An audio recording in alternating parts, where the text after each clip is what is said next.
Good evening, ladies and gentlemen, boys and girls, children of all ages. Steve with Sensus Fidelium coming at you at 10:32 p.m. Eastern Standard Time in the year of our Lord, July the 1st, 2026. Good evening, wherever you are. Feast of the Precious Blood, if you've been under a rock. It's kind of taken like the trunk space to all the news that's going on today. Not even the back seat. It's on page 16. I don't know if you could find anybody online that's even mentioned outside of me. I've thrown up about 5 sermons, I think, on the X page and Twitter and YouTube. Has anybody else? Let me know. I love to be corrected. Anybody else in the Catholic world mention it was the Feast of the Precious Blood today, or any saint? There's like 15 on butlers. Anybody? I don't know. Let me know. Anyway, one more day to go. Happy feast day, anyways. One more day to go. That might be a problem why we're in this. A lot of problems. We care more about drama than actually feast days of things.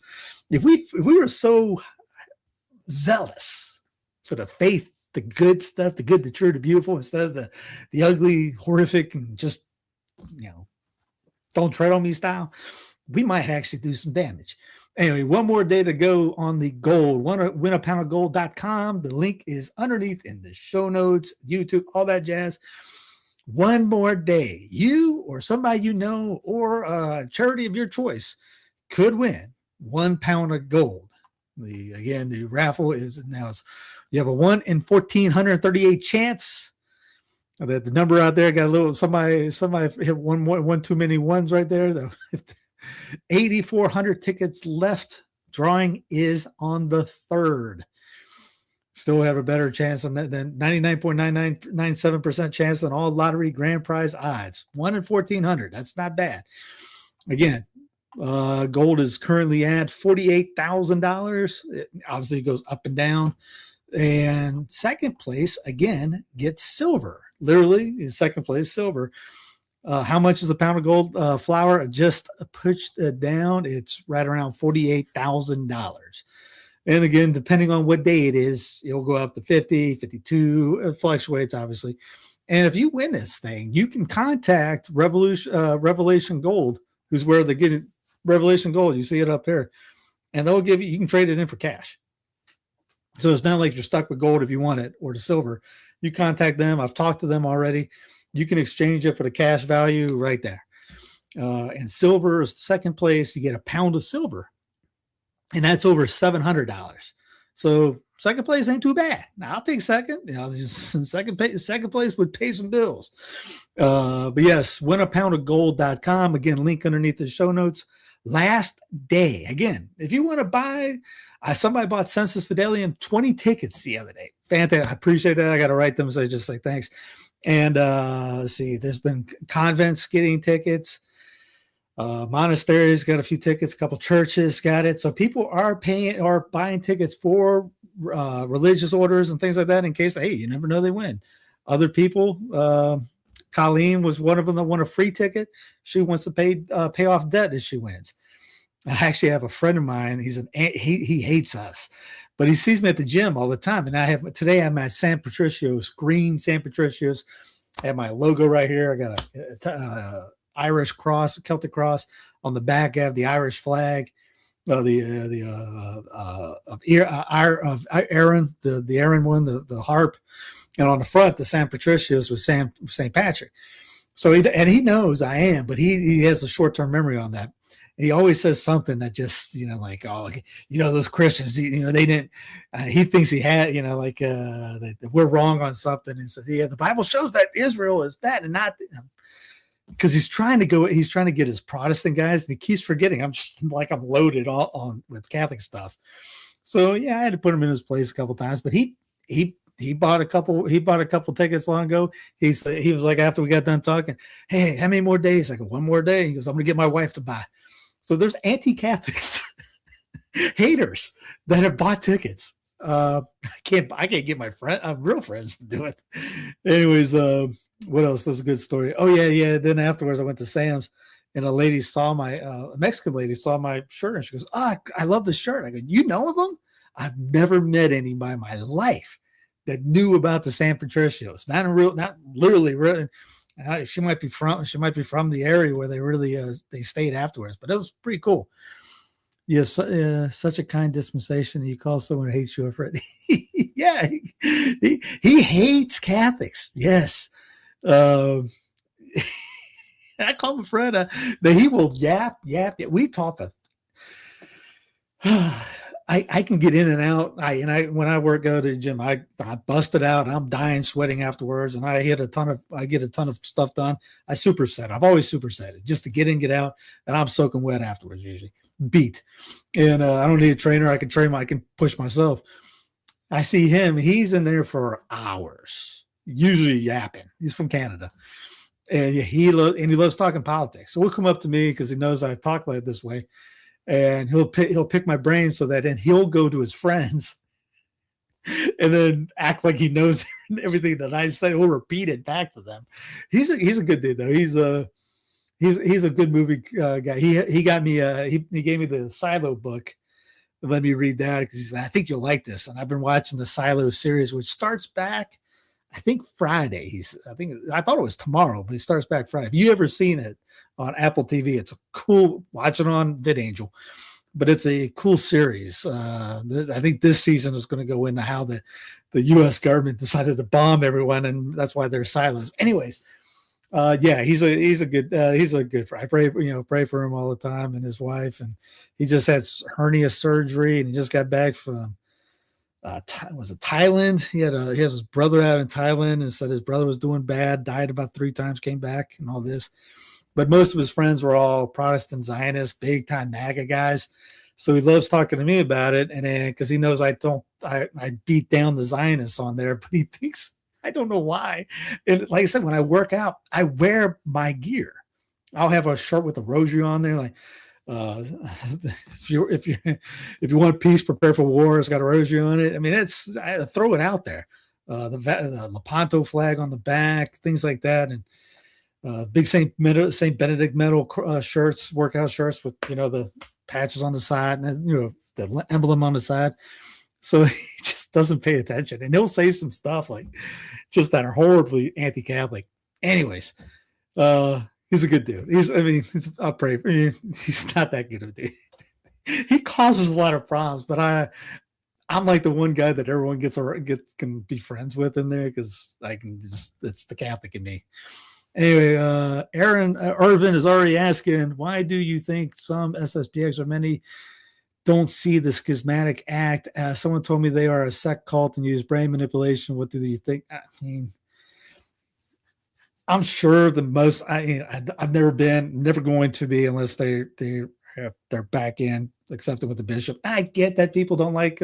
There's problems in the church. There's always problems in the church. That's why I put the Substack thing about the crisis in the church. A review of the book by Monsignor Philip Hughes and the series that Dr. Alan Fimister and I did. Back in 2021, 16 videos on that, long. It's a course. It should be $1,000 course just to watch it from Dr. Allen. He's a wealth of knowledge. People like that. People get. It's just like you go to school and you click. You have people like that with the fraternity. People like that with the Institute of Christ. People like that in their diocese. People like that with their priests. Diocese, whatever. They all, there's cliques like that. If someone tells them to Glenn Beck like that. I mean, I remember being at Time Warner Cable working because I thought I was going to get another job, and I was taking orders over the phone. That's one of the times I thought I was at the peak bottom of my life, and the lady quit ordering. It was 4:58 p.m. Glenn comes on at 5. And she's ordering, and I'm about to get. They call it was it 4 or 5? 4 check marks. I ain't gotten any all day. That was my first one, and she quit. She goes, "I'll just call back later." I was talking to her for 25 minutes making the sale. She had to leave because Glenn started at 5. That's the kind of people have that kind of mindset for all kinds of things. You're attracted to something, you're going to have that mind. Football teams, baseball teams, sports, ESPN. Your favorite author, your favorite podcaster, everyone's like that. Why do they not see it? Because they don't want to see it. There's a book called Better Guide Than Reason. Look it up. It's a great book. The argument in it is people nowadays, and this was back then, use emotion over reason. So emotion leads the way. I don't care if you're Catholic or not Catholic. It's going to lead the way. You see that now. You can't talk, whatever side of the platform on the spectrum you are on it, you can't talk to anybody about this. People get mad. So, yeah, and people have said that. This is how Mike likes to roll. His radio website looks like this. It's the Crusade channel. I'll show you what I mean. Let's say Crusade.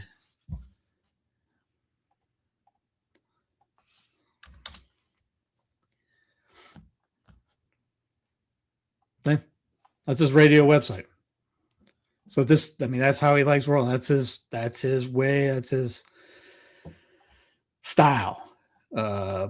So he likes doing that. He's been doing radio for 30 years.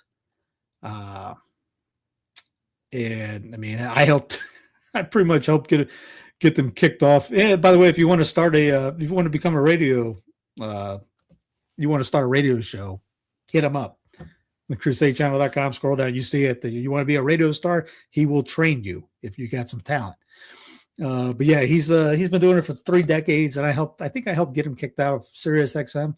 So it's kind of like one of those, I'm trying to help him out to get him really back on his feet. That's why I let him on the platform. We're doing the gold raffle together. He's a good dude. I love the guy. He's the kind of guy that will give the shirt off his back for anybody. Great dude.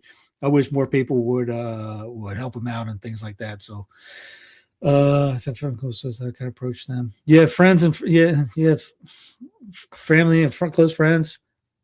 Have a window or something. Worry about the info. Just show the joy, show the love. Don't get in a fight. You can't art. Some people you can't art. Nobody wants to. It's hard to talk to somebody when they think, even if they, whatever situation, no matter where it is, and get, what, you're right. It's hard. So pray for them, pray for yourself, pray for everything that's going on. Keep the joy, show the joy. Don't get caught up in the anger or the drama. Best thing I can do. I got friends too that are like that. They know where I stand. I don't blast them. They usually blast me, but I don't usually blast them. People write me all the time, blasting me for not kissing the ring. That's the way it is. Just don't succumb to it. Again, show the joy. Do what you can, and focus on you. Don't focus on all the other stuff. We'll get to that. We'll get to that in a second here.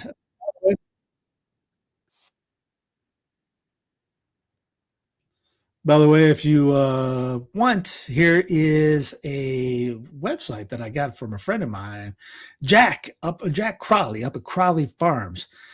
He shared this with me and another guy. There are farms. If you are looking for a place to live for free, but want to run a farm, this website shows, this is just state of North Carolina. I think there's others that you can look at. Yeah, filter wise.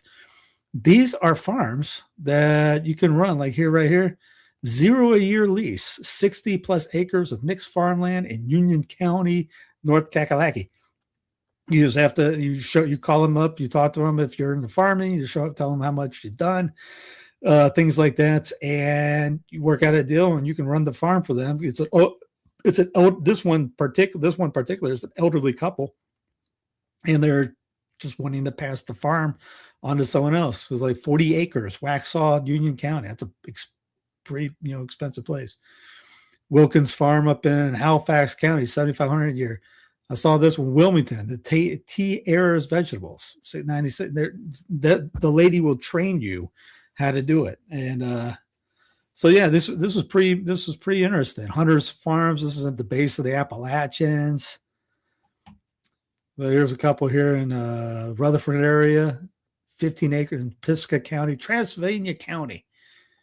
So cool little place, cool little site. I'm going to look more of it. That's beautiful. Even $60,000 a year. That's 10 acres. Man, we'll click on that. Farm your water dog way. Yeah, she's not going to want to live in that. Actually, looks not too bad. Anyway, if you want me to put it in the show notes, I can. I just thought this was a pretty interesting website. I'll put it for ncfarmlink.org. If anybody's looking to get into farming or anything like that, there's a link. It's in the chat. All right, let's get right to it. I'll go ahead and stop delaying. New York Times, or the New York Slimes, however you want to call it, they use catchy titles, don't they? Rebel Catholic group consecrates 4 bishops risking break with the Vatican. Traditionalist Society of St. Pius X went ahead with the ceremony even after the Vatican warned it would result in the bishop's excommunication. We made the news. We as in Catholics, we're in the news today for I think I haven't looked at the regular news, but I wonder if Fox even brought it up. Here's Matt Gaspers on this. Here's now a friend of mine today who used to live at St. Mary's told me about this particular bishop and said that he was a big Rona guy. He helped shut down the city for it. Anyway, I'll play what he's saying. Of course, today we see such wreckage. If the Catholic Church in her tradition brings forth life, the modernist church is a desert. It kills everything that it touches. It kills the supernatural life. It kills the sources of grace. That's a lot of acres. It dries up everything because it has placed man in the place of God and therefore turned away from the sources of life. So this is a reminder today to be faithful to the sacred entrustment which our Lord has given to his church and continues down through the apostolic tradition. I heard many times, in fact. All right, I'm done with it. Matt writes, with all due respect to Bishop Goldade, juxtaposing the Catholic Church with the Modernist Church is bad ecclesiology. In fact, such language contradicts the SSPX's own profession of faith, or at least last week. And he links the site up. 54, I firmly believe to perpetuate and prolong the work of redemption until the end of time, our Lord Jesus Christ founded one church, visible, hierarchical, indefectible, and necessary for our salvation. This church, purchased by the blood of Christ, entrusted to Peter and his successors, the Roman pontiffs, is none other than the Roman Catholic Church. It's certainly true that modernism continues to infect many of the church's members. I would say all of the church's members. Trads are not exempt from that. It's in the water. But there simply is not a modernist church, separate entity. He's right. There's not like this church and then that church. It's almost like a neo-Donatist in a sense. We are the purebloods in a sense. You know what I mean? Those unclean people over there. And to anticipate those who will inevitably respond, Bishop Goldade is simply repeating what Archbishop Lefebvre said about the Catholic Church versus the Conciliar Church. Let me be clear. I'm not mocking Matt. I'm thinking of Obama. I disagree with Archbishop Lefebvre's juxtaposing of the Catholic Church with the Conciliar Church if he meant that the Conciliar Church, Archbishop Benelli's term, is a separate entity from the Catholic Church as opposed to a subversive element within the church. I didn't even see that. Isaac, we'll break away from this program for Isaac the First. They're not gonna let me play the song. Isaac 1, home robot, coming soon to fold your clothes, make your bed, and put your clutter away, all for $8,000. It looks like the robot from Rocky 3. Yeah, Rocky 3. Kind of looks like it. Maybe not perfect, but kind of he reminds me of it. Probably takes 5 days to fold a shirt. I know everyone wants to talk about society. I got carried away by the robot distracted me. It's kind of like, dog, squirrel. Now I get it. Okay, we aren't doing so hot as he posted. There was order bishop in Pensacola, Diocese of Pensacola. I don't get why any male would take a photo like that. I don't get why women do that, but yeah, I get it. Okay. Our side is not too great. Here's the Diocese of Ogdensburg, New York, that has issued the following statement with regards to the situation of the Society of St. Pius X. The bishop notes that the diocesan TLMs are available at St. Mary's in Potsdam and at St. Mary's in Evans Mills, where all are welcome to attend. It is with great sadness I'm going to share with you what the society did today in schism with the Roman Catholic Church due to today's unauthorized Episcopal ordinations of 4 bishops without papal mandate. Those bishops ordained today, the bishops consecrated them, have incurred an automatic excommunication whose lifting is reserved solely to the Pope. Such disobedience to Leo XIV and the successor of St. Peter, the first Pope to whom Christ entrusted his church, is considered a schismatic act and gravely harms the unity of the church, for which Christ so fervently prayed the night before he died. This action by society constitutes a formal separation with the church's communion, and as such makes it illicit and forbidden for Roman Catholics to participate in and receive the sacraments from bishops and priests associated with the society, including baptism, confirmation, Holy Eucharist, penance, marriage, and holy orders. The only exemption provided in canon law is the sacrament of penance when there is danger of death. It is great importance to realize that the division between the society and Roman Catholic Church is not simply about the celebration of the Mass and the sacrament. The SSPX repudiates and denounces the teaching of Vatican II, in particular, ecumenism, religious liberty, collegiality of the bishops and the Pope, and the Church's understanding of relationship with Judaism.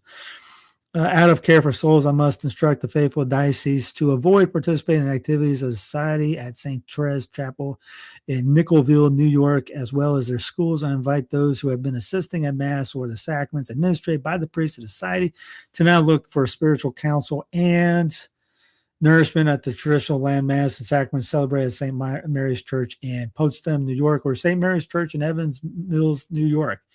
To our brother priests in the society who may not wish to be part of this break with the See of Peter, I'm always open to receiving you and assisting you in remaining within the one Holy Catholic and Apostolic Church. At this time, we pray fervently for church unity and ask Mary, Mother of the Church, to intercede for the church and her members in this moment and sad division.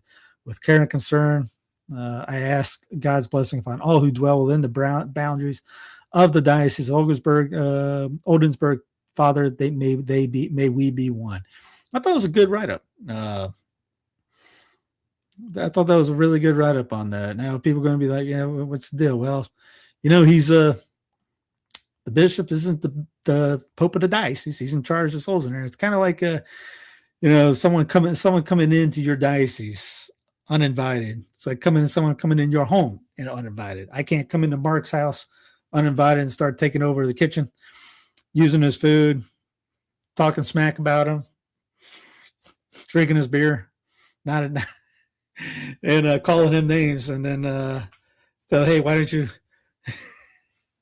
you upset at me when I'm in your home? It's kind of like a diocese. The diocese is that bishop's home. You just can't come into his home and just unannounced and do whatever you want. Mark said it would be okay. Yeah.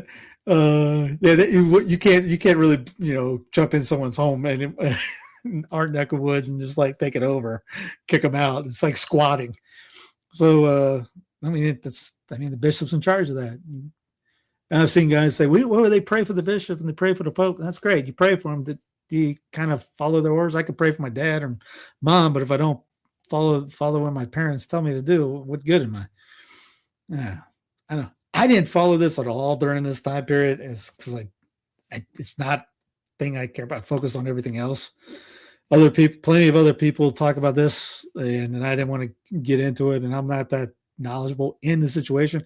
I just know that I read Bellarmine chapter in the church on the church militant. There's a chapter on schism, and every single society guy I've ever showed that chapter to, they've all said in unison, he's talking about us. That's Robert Cardinal Bellarmine. I usually never give my own opinion on that. I'll let Bellarmine say, because he quotes the fathers and doctors. And if they all say you have to be part of the bishop, you're not part of not with the bishop, you're not in the church. That's kind of a big thing. It's going to new mass satanic, even though it denies the saints about that too. Yeah, I know everyone gets a lot of people get all uppity about Faustina, divine mercy. I see it, trust me. I see the comments. I can't swing a dead cat without seeing those comments. Recent verified by Bishop Shirley. Is not the Vatican under a diabolical influence of the satanic enthronement performed in 57 or 63? I don't know, Nancy. I don't know what you're talking about. No, the satanic enthronement in 57 or 60. I have no clue what you're talking about. And recently verified by the Bishop Charlotte. Well, I mean, Bishop, we have a bad bishop. We got to pray for the bishop. Maybe we deserve that bishop. So that's a kind of different mindset I have versus a lot of the other guys. Take up your cross versus, flip off your cross. That's kind of a one way of it. I mean, do you take up your cross or you say, screw it, I'm going over here? It's a kind of different mindset. I mean, it's a tough time. It's how you respond to it. It's kind of like the Rocky thing. Life's going to knock you down. It's how do you get back up? Not how hard you hit, but how hard you get hit and keep going forward. It was perplexing here. They like the bishops take an oath of obedience to the Holy Father. Maybe the caveat is their oath omitted the word unconditional absolute. I didn't watch any of it. A friend of mine told me that they ad-libbed a couple things.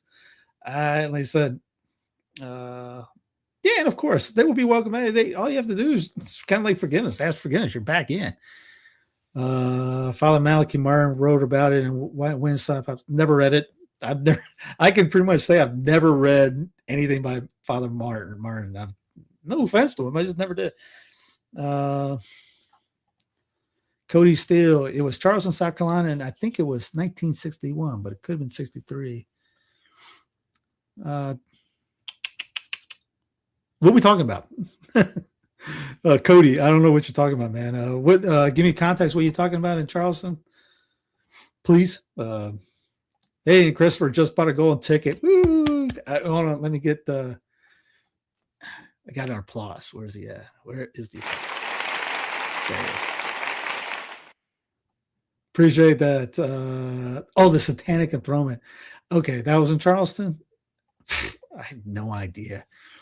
There's a book. I can't remember the name. I read it about 10 years ago. It's on Americanism. Man, I can't think of her name. Anyway, she writes about it. Now, she never cites sources, anything she writes. It's a great book. And I think I tried looking up. I think I might have found it. Like the first bishop of Charleston. My brain just went stupid. There's a school named after him. I can't think of it. It writes about how he was preaching in Protestant churches at the time. And I remember reading it to somebody and I go, what year do you think this was? And I read the whole the whole page. And they go, 2 years ago. I go, 1780, whatever it was, 1783. I want to do the Yellowstone Rancher stuff, not just farming. Go for it. Check out the website. Yeah, check out the website on there. You might be able to pull that off. I'd rather just farm. This is my thing. Someone else can do the cows, beef, and all that. I'll do the veggies and herbs. I like doing that. I don't know much. I don't know anything about doing cattle. We work together. Somebody would help me with milk. It's a team effort anyways. One person does milk and beef. The other person does eggs. The other person does veggies, the fruit, whatever. Do you annotate when you read your recalls and prefaces? It just pops in my head.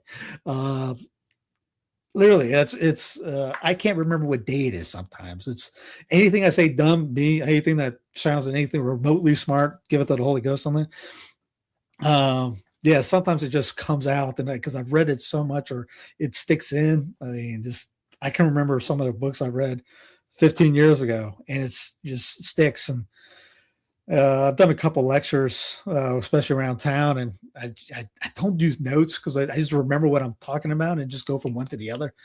But yeah, it depends on if it just comes to me or not. You just rely on that. I have an idea. I did it on the.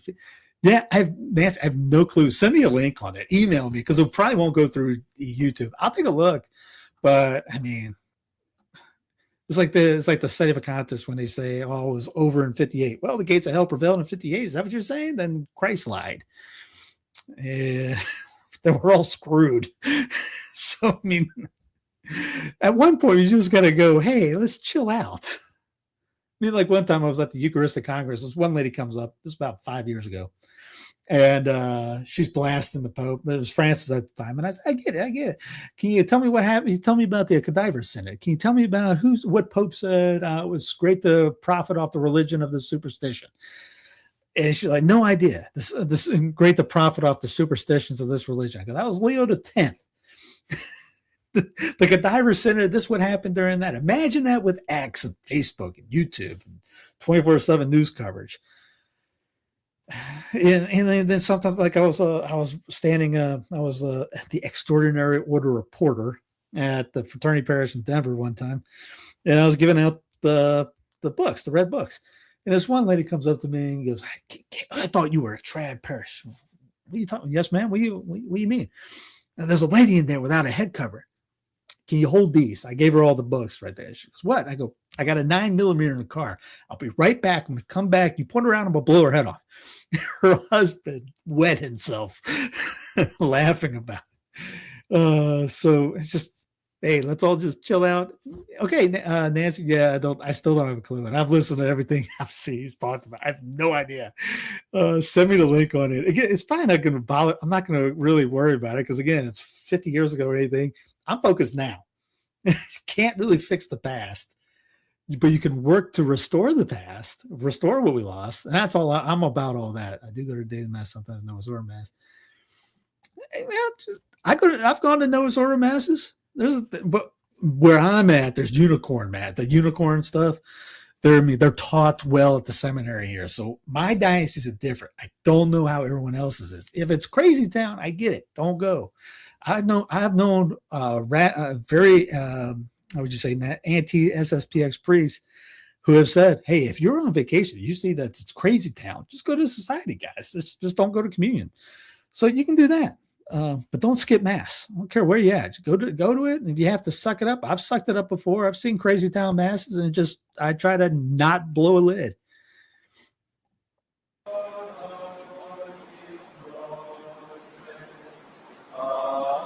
So a fierce storm interrupts the ceremony at the controversial Episcopal ordinations at the SSPX. Just before communion, the celebrants and 4 of the bishops and thousands of faithful began to pray a sung rosary under the downpour when the rain forces a halt of distributing communion. Now, could be a sign, could just be weather because it's probably hot there and there's pop-up thunderstorms. I get it. I just think it was funny that most people would go, hey, look, lightning struck the Vatican. A dove got eaten by a raven, whatever it was. That's a sign. That's a sign. But when a pop-up thunderstorm hits in the middle of communion, it's just rain. But it could have just been rain. I have no idea. Just like it could have just been lightning, because I have heard that the lightning strike in Vatican happens all the time because it's a steel rod. And it gets hit, like the Eiffel Tower gets hit all the time. So it's one of those guys, chill out, guys. It could be, it might not be. It's just one of those things. If you're going to be consistent, hey, that's a sign. That's a sign. The Vatican got hit when Benedict resigned. Oh, that's a sign that the end of the times is coming. Look at the dove got eaten by another bird. Okay, well, if those are signs, then that's a sign. It's you don't get to like, well, that's not. I've had people tell me this was like Fatima.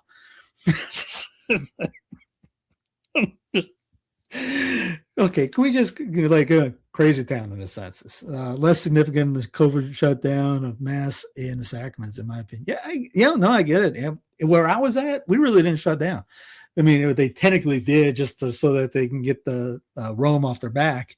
They said it, but the priests were still doing it. It was kind of like a bishop told them, get out there and do your job. There was South Carolina, they were closed with the old bishop. Bishop here, we had people coming in South Carolina. They were doing confessions every day of the week. Most parishes, the only 10 people allowed at mass. So it really, and then I start really getting onto it on social media a lot, and a lot of priests started taking away a lot of the Rona direct this because they started getting more curse. Oh, that the laity are starting to say, "Hey, this is a scam. Let's get out of this." And more, I remember some priests ripping the stuff out, the lines and all that, and went right back to normal. I married 2 years ago at the chapel the bishop speak of. The bishop then gave me the authority to be married there under his jurisdiction. Cool. Yeah, that's the main thing. As long as the bishop's cool, that's fine. The ICE arrest of nun heading to church fuels bipartisan backlash in South Texas. President's deportation drive has riled border areas that supported him in 2024. A GOP congresswoman joined Democrats calling for the sister's release. Sister Letty, a Catholic nun from Nigeria, was arrested by ICE on her way to Mass this week. This was today. By the way, we're neighbors. I'm from Jacksonville. Oh, yeah, I remember the Dolphins. Isn't that? No, that's UNC Wilmington. UNC Wilmington is the Dolphins. Jacksonville. We played against Jacksonville State when I was at USC Aiken baseball. Jacksonville State came down. It was one of those give me a win games. Hey, wow, thanks. That's the biggest one I've ever had. That's pretty cool. Thank you. I wish there was more material to work from to determine how censorship was implemented during the Middle Ages. If not all, the printing press wasn't a thing yet.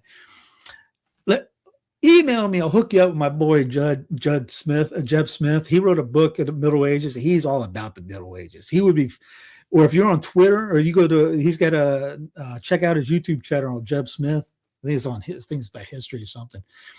Anyway, email me. I'll hook you up. I'll give you his YouTube channel. He is fantastic on this. Ryan is great too, and Philip Campbell and Ryan, they both are really, really good on the Middle Ages. Philip has done a ton of lectures on that. That's why I never watched the Tim Gordon, quite frankly, one. Yeah, I didn't. I'll look it up. I'll check it out. But yeah, I didn't watch it.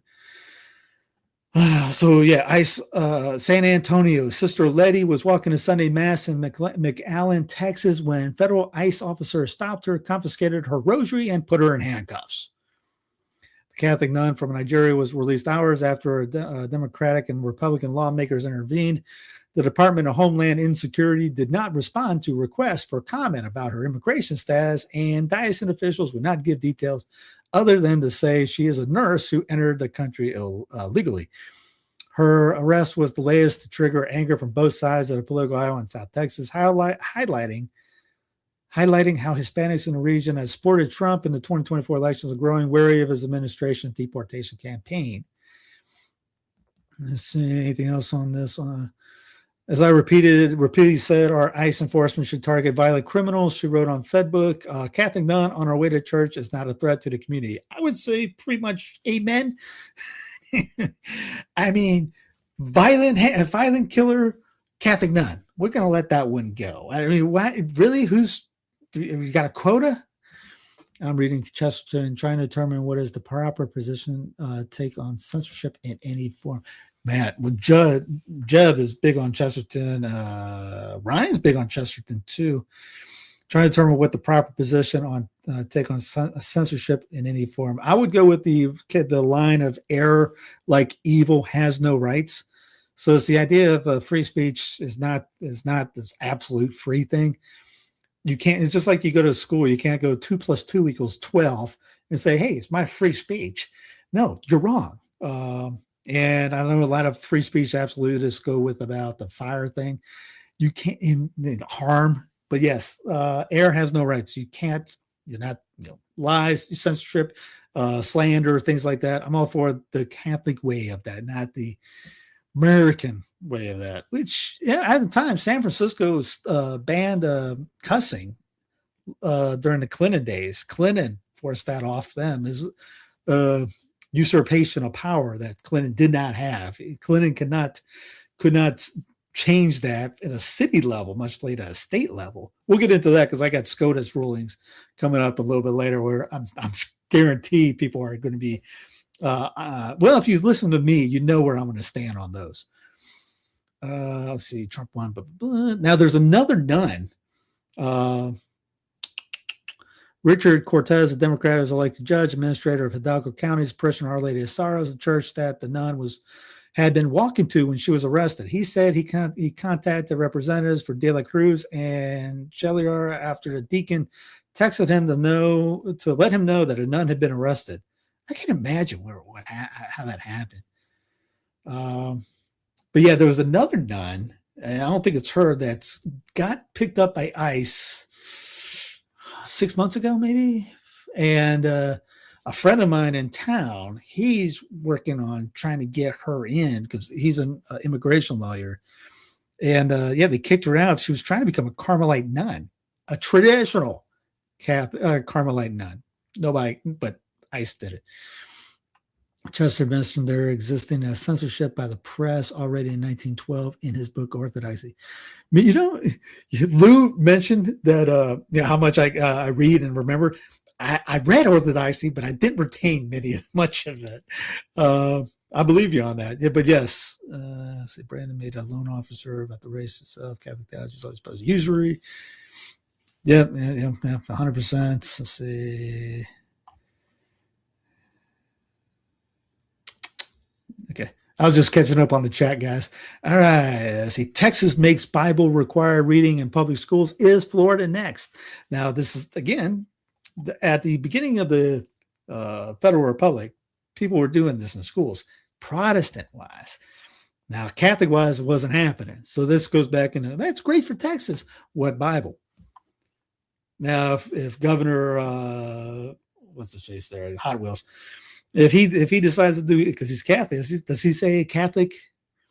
Yeah, it's streaming. It's streaming right now on Rumble. I don't know Kick. I'll check out Kick, but yeah, it's streaming on Rumble right now. Rumble. It's streaming on Rumble, Twitch, Instagram, Fedbook, X, YouTube, Getter. I should connect Odyssey, but I just ain't done it yet. Anyways, so yeah, they used to be doing it at the beginning and required.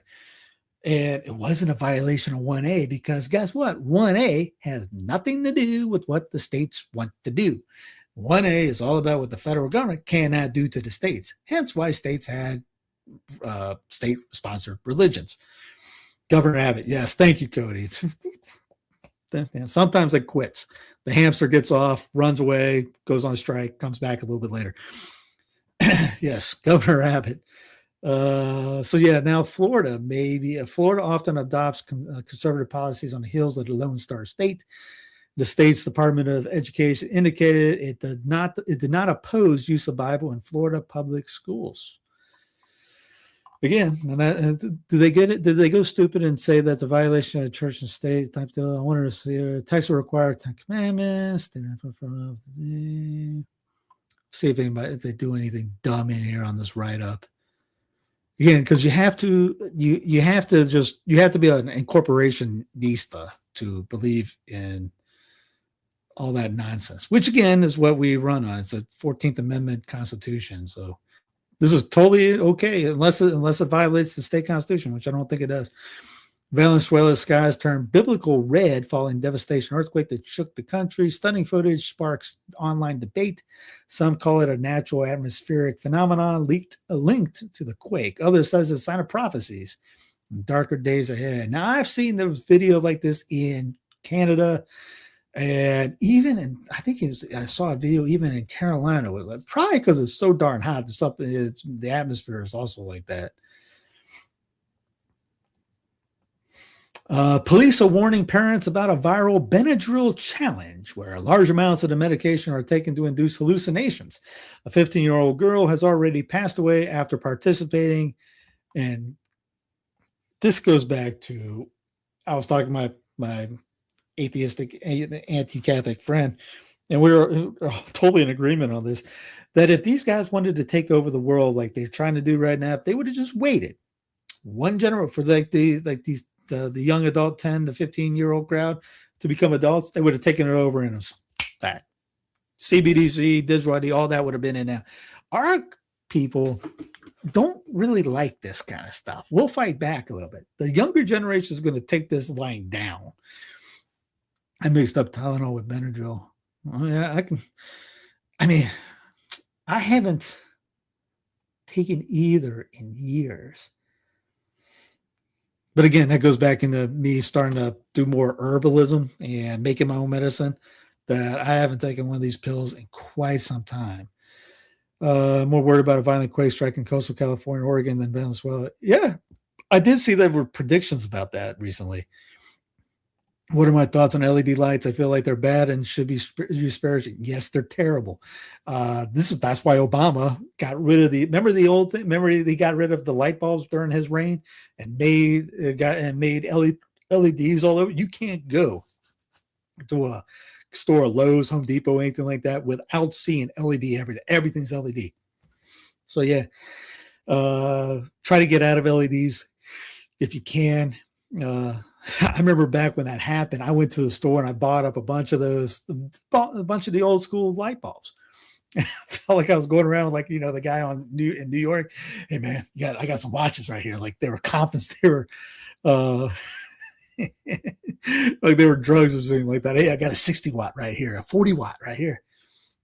That'll become pejorative term for an autistic kid. Yeah, I've heard that many times too. But yeah, check out herbs that work like Benadryl and Tylenol. You'll find a ton that way with no side effects, and you can take many, many, many more. Really, you can't OD. You can if you really try, but you really can't OD a lot on most herbs. I mean, like elderberry, you can't OD on that. U.S. is hit by a mysterious diarrhea-causing parasite. Let's see. Of course, you have to read the thing. According to the CDC, 145 people have connected to it. 20 people have been hospitalized with no deaths reported so far. Since none of the patients had traveling recently, officials have caused food, though they're unsure what source. So if it's a type of food, if you grow your own food, most of this stuff is not gonna hurt you.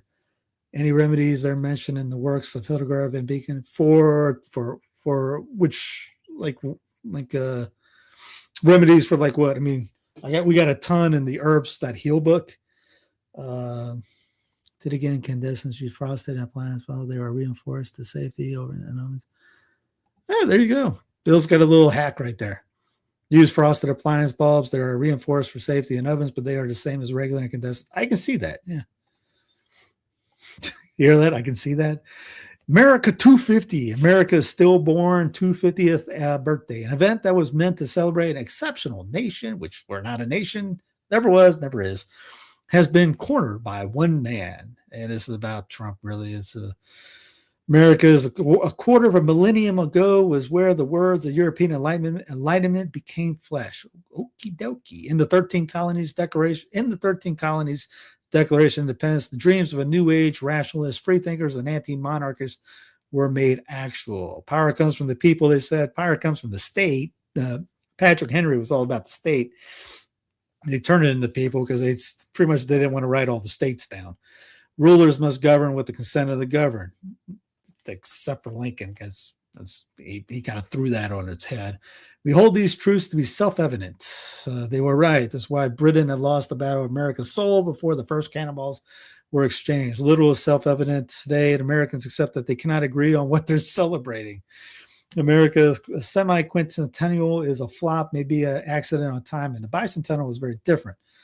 Those 1976 celebrations were led by Gerald Ford, unexperienced president who was modesty personified. The excitement of this occasion is that the Declaration principles still work. Ford was referring to the resignation 2 years ago with Watergate, with Nixon. Half a century later, Nixon is depicted by J.D. Vance, today's vice president, a victim of the deep state. If Watergate happened tomorrow, it would be like a 12-hour news story, Vance said last week. Two things have changed. First, today's Republicans are a very different breed from the 1970s forebears. Though Nixon had been reelected in a landslide, they had nothing like Trump's grip over the party. Second, today's SCOTUS is Trump's enabler. His abuse of executive power is the closest America's come in 250 years to the whims of a Hanoverian monarch. I mean, Obama the same way, Clinton the same way, Bush the same way, Brandon was the same way. That is why opposition to Trump marches under a no king's banner. It's inconsistent. Yes, go for that on that, but they should do it for all of them. So really not a, Yeah, I get if they would have done an actual article on what they're doing because they don't have a, like, hey, what are we celebrating? Probably the diarrhea caused by contaminated. Yeah, that can very help. That big time. New footage. The church contribution, the the tithe for the week, non-existent crowd. having the president call on my cell phone, and being able to smile through it all. I mean, let's see. Here's another one. Not much. Not much. And I've been to state fairs all throughout the United States. This is terrible. And how so? It's a program length advertisement for the president. It's interesting. It's very interesting. I've never seen anything like this before, for sure, in my 27 years of living in Virginia and living near the DC area. And does anything jump out at you? No, nothing. There's no cows. There's no sheep. There's no goats. So you see in the signs, it's the perimeter, you got North Dakota, South Dakota. The states have their own little pressed little boxes over here. I'll show you why I'm bringing it out here in a minute. Here is a 7 degrees out. And by the way, on July 4th, it's going to be approximately 107 degrees out. And I'm going to go and I'm going to make a really long speech just to show that I can do anything. It's going to be 100. By the way, yes, Bill is 100% right on that. Molly Plufkin says Trump vows to give a long July 4th address, even if it's 107 degrees and the devil is running back to hell because it's cooler there. Note Adams, Jefferson, and Monroe all died on the 4th of July. The governor of North Carolina flipped out over the Confederate flag, but it's a good symbol. It should be restored. He's not alone. And I got the video here right here. I'll look and see about what Stein said. But yeah, he's not alone. I mean, people have been flipping out for the last 20 years, starting back with everyone in South Carolina going after the dome on the Capitol. Hootie the Blowfish wrote a song about the flag. Not happy about it. Governors went after it. One governor, who was the governor? I forget his name at the time. Waited till after he left it and then made it a federal issue and then attacked his own state. We've had a couple haters at our own state going after it. Yeah. Here is the last America vagabond talking about this. It's a joke. Breaking news: the Great American State Fair crowd so small that Trump cancels his fake assassination. Trump, America really wanted another fake assassination attempt, but communists ruined it. And here's what Bill and I were just talking about here. Mount Olive Pickle Company exits the Great American State Fair over the Confederate flag because they're pretty much triggered. Mount Olive Pickle Company is withdrawn from the fair in D.C. after the Confederate flag was included in an exhibit. The company told WNCT that they were invited to participate in the North Carolina exhibit. Quote, Mount Olive Pickle Company was invited to participate in the North Kakalaki exhibit for the Great American Fair in Washington District of Criminals as part of America's 250th celebrations. We are proud of our North Kakalaki roots, except for that part, I guess. And we agree to be part of an exhibit as presented to us that would represent the best of our great state. That was the best. That was part of the best of the state. But they were unaware that the image of the Confederate flag was included in the video as part of the exhibit. Mount Olive Pickle Company said, we were unaware that an image of the Confederate flag, that scary boogeyman, was included in the video as part of the exhibit. And we have withdrawn our participation. Our company stands on values of human dignity, opportunity, and freedom. Boy, they would not like to know that people that slaves were in the North. If the Union took any slaves from the South, they enslaved them and was pretty much worse. I can't remember who's the guy that there's a story about a black Confederate military member who was escorting Union POWs to the POW camp.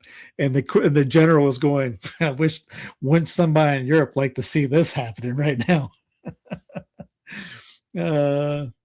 Yes, somehow it's because it's wokeism and triggered. It wasn't like that all the time because you had old Miss used to play it all that. Wars, people at World War II, Korea, Vietnam, they actually used the CSA flag as where they were at. It was like their banner. So people used it. People in foreign lands still use it to this day as a show of, is what they call it. It's their show of resistance against tyrannical governments. Yeah. By the way, have you seen Bill? Have you seen Matt Walsh's video on the real history of the Confederate, the Civil War? Obviously, like I said, it's really the war for Southern independence, but he said that he did a fine job on it. It's not bad. Left points on the field. It's only an hour long, so he couldn't do everything. But for a conservative group that brings out an anti-Lincoln video, fantastic. Blacks owned slaves too. In Jeff Smith's book on defending Dixie, he writes that most blacks did not want to be enslaved by other blacks because they were treated worse. That they liked being treated by Southerners. Because if you read, Clyde Wilson's really good on this. It says if you read a lot of the letters from Southerners that actually owned slaves, you would not be able to tell who they're writing to, as in, are they writing to the slaves or are they writing about their family? Because it was very, very familiar, family oriented. That's why that when they were the Union was trying to store up revolts and riots in the South, nothing happened. And it's not saying that slavery was great. It's just saying that it was different in this. It wasn't like you saw in the Dominican Republic or South America or anything like that. It was different. It was very oriented. They took care of each other. Alexis de Tocqueville writes about this in Democracy in America, that people ate together and things like that.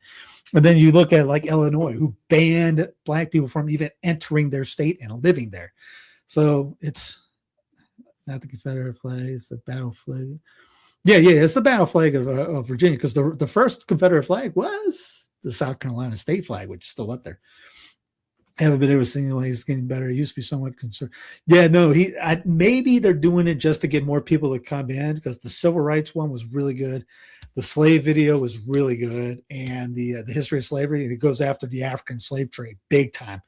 And like I said, the one they did on the war, really well done. It was not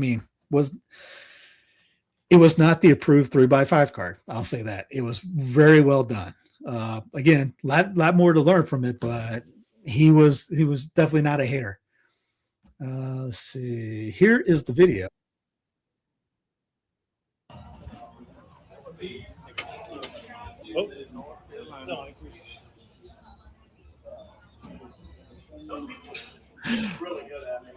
Can't believe that stare.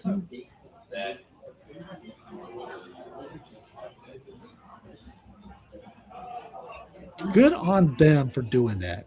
So it rotated between that and, if you look at, so there's the state flag.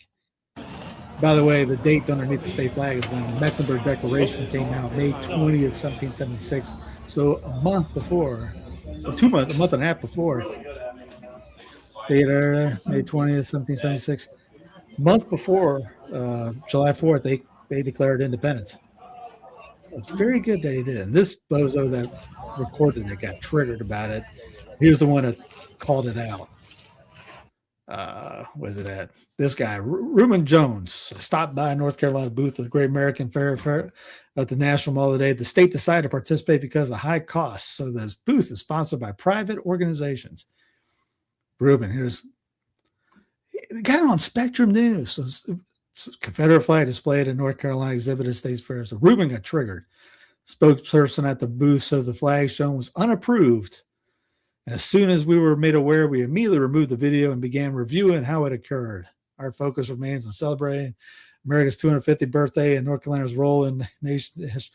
Well, I mean, that was a part of the history, was it not? And North Carolina left because the Union decided to go to war with the Cotton States. Southern accent. Love seeing the North Carolina battle flag shown off proudly. The governor, you are an idiot. This was a chance to showcase North Carolina, its role in the American Revolution, present day. Mecklenburg Declaration, showcase. So let's see what the governor said. I didn't see.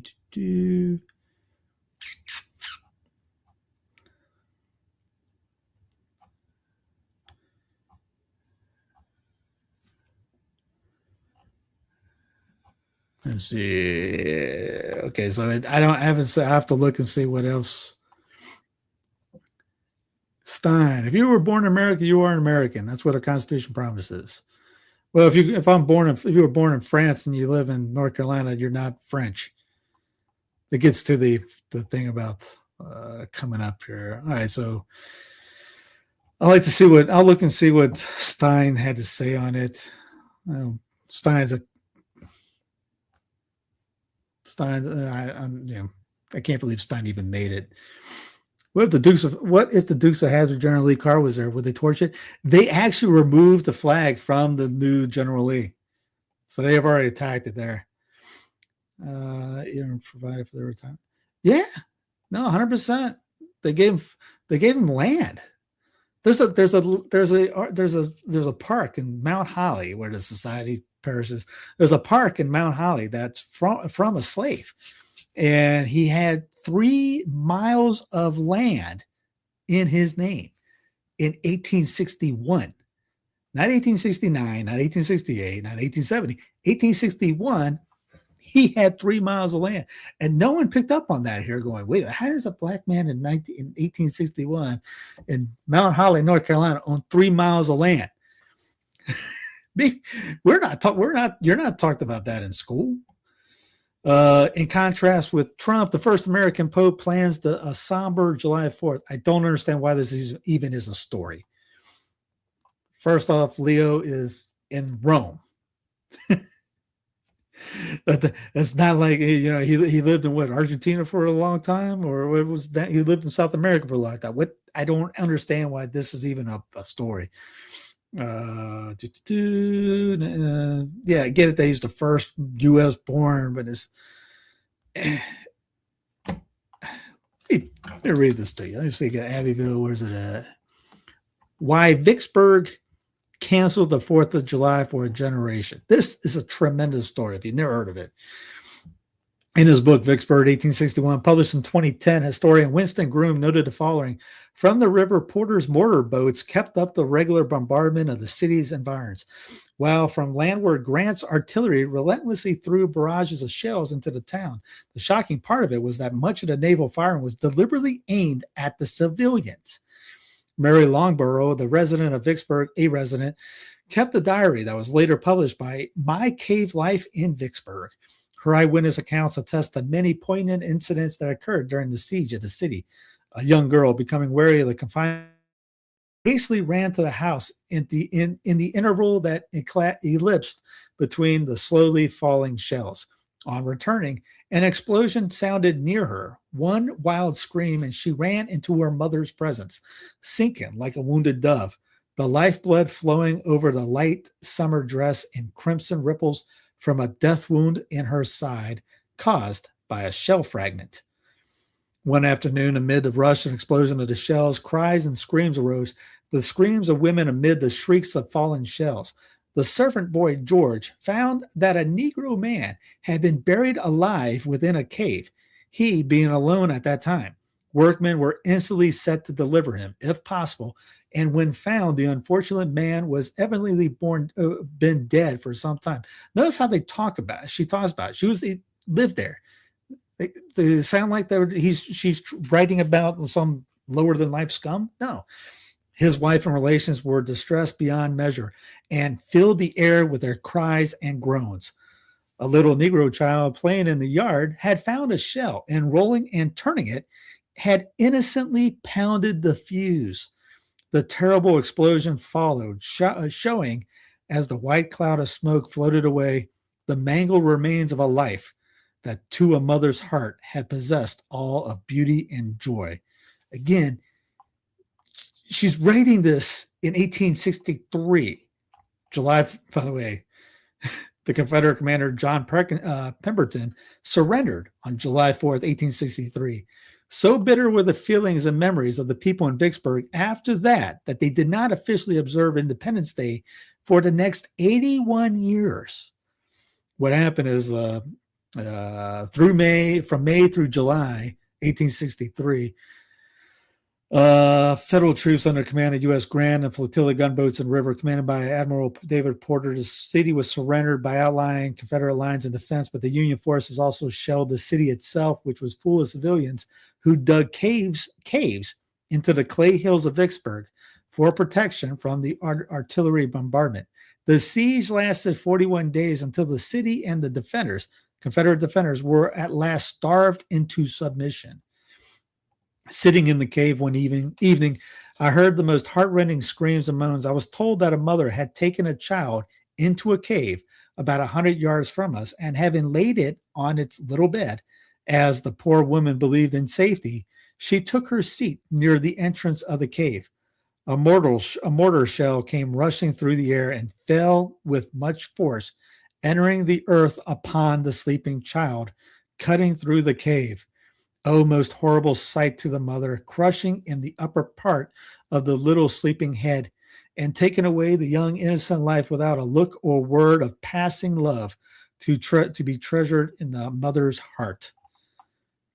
There's a little image of that, I guess, kind of recreated right there. I kind of get I can understand why Vicksburg didn't do it. It's WAPU, that's why it's clickbait. That's Charlie Lumsden Church where American flags are pretty fine. I see stars and bars. I get why Vicksburg did that. Heatwave is pushing through. I mean, it's hard. We're tax slaves now. What are we celebrating? Kind of. It's me. Maybe I'm weird. Heatwave is pushing power grids to the limit. They always talk about this. Take it to the limit. One more time. Nation's power system is, by the way, you can thank FDR for nationalizing the power grid, by the way. A heat dome is settling over the Midwest and East Coast this week, with temperatures expected to top 100 degrees from Boston to Washington District of Criminals. It was pretty much probably high 90s today. I went out back and watered the garden and just threw water over myself. Felt glorious. New York's grid operator says peak demand could be near its 34 gigawatt record, while Midwestern operator MISO may also test its all-time high and will lean on PJM for help. PJM warns fundamental mismatch between fast rising demand and slow to build new plants. On Monday evening, a sign of strain on the PJM. They always talk about that's going to happen. Here's New York City. Yes, New York City, Mandimi. And to every business owner, please set your thermostats to 78 degrees to alleviate the stress on our power grid. Mandimi says to put your thermostats at 78 degrees. And before anybody yells at Mandimi, everybody keeps bringing this up. Duke Power, all your power companies, they all tell you put it up to 75, 78. It's not just Mandimi. It's everybody that says that. And none of those guys do it themselves. Amid concerns over potential record demand and supply shortages. The orders allow PJM, which services 13 states and Washington, D.C., to operate at maximum output without environmental concerns as electricity demand skyrockets in the heat. Thousands of power outages already reported in Ohio. Some 160 million Americans are impacted by the dangerous heat dome expanding east. We got some water. In New York City, officials opening hundreds of cooling centers and deploying cooling vans to help the most vulnerable. These are extremely dangerous conditions, and they will affect every part of our city. I hear you, Mark. 4th of July celebrations affected too. In Philadelphia, where it could feel like 111 degrees Friday, the route for the city's Independence Day parade was supposed to be expanded for America's 250th, now being cut short. Other cities canceling events altogether. A life and death emergency unfolding at a gas station in Dearborn, Michigan, after a mom accidentally locked her 1-month-old baby in her car. Officers getting that baby just in time. Now, if you're coming to the beach to enjoy 68 to 70 degree water temperatures, just check in with the lifeguard, make sure that you're in a safe spot to swim. And it's always a good idea to swim right in front of a lifeguard tower. Over to you. Okay, Leslie, thanks very much. Sam is right here. Tell us more about where this heat is going. So when we say heat dome, by the way, George, and it is shifting a little bit to the east from the Midwest today, what we're basically talking about is a big area of high pressure, and it's trapped. How does it become a heat dome? It's trapped here by the jet stream, so it's not moving. So make this the heat dome, and all the heat is cooking up under here. It starts to shift a little bit to the east during the day today, but these are our worst temperatures today. Look at this. Nashville, feeling like 111. Louisville, feeling like 107. Indianapolis, feeling like 106. Widen out a little bit because today's the first day that New York gets involved in these extreme heat warnings, feeling like 104, Washington at about 108. Now, under that heat dome, storms don't build. They build around the edge of it because this is all sinking hot air. So the storms are really tough along here. They're impacted by the heat. We're going to have 82, and it could develop to 100-mile-per-hour wind storms that basically ring all of this. Last night, we had it move into the New York area. We could see that again today. Let me show you a couple things here. New York gets to be one of the hottest cities, Washington, D.C., as well as we head toward the 3rd or 4th. Raleigh goes up every day. Back up a I little wonder bit why here. the guys start wearing tennis shoes and these wear suits and tennis shoes. Anyway, but yeah, we're supposed to get the hot stuff Friday. Hot stuff. Yeah. Wish I could play some of the songs.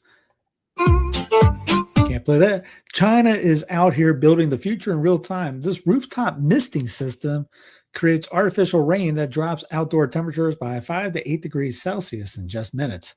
Europeans could surely use this right now. And I mean, it looks like it just goes between the buildings. All right, the SCOTUS part of the program. Is election day really election day, right? If ballots can still be received for days after the polls have closed.